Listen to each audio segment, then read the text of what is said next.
Švejkovi, jak tam soudili Švejka a ten generál major říká, už toho nehme, že kuchař říkal, že budou ledvinky, ať nejsou studené. Ledvinky jsem, takže to je tak.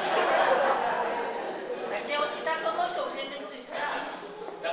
Tak jo, tak dejte jim ten Babylon, co chcou a potom dáme večeřu. Já dám za rok se vrátím, protože k tomu jsem chtěl říct to, že když jsem tady hrál poprvé, už to paní starostka našla, všechna čest, jako bylo to jako příhodné, dobře.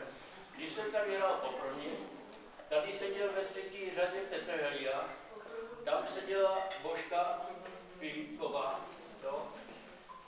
Minulý rok tady hned z kraju seděl Cyril Stodůvka, to byli kamarádi. Oni tady nejsou. Mám dojem, že zapomněli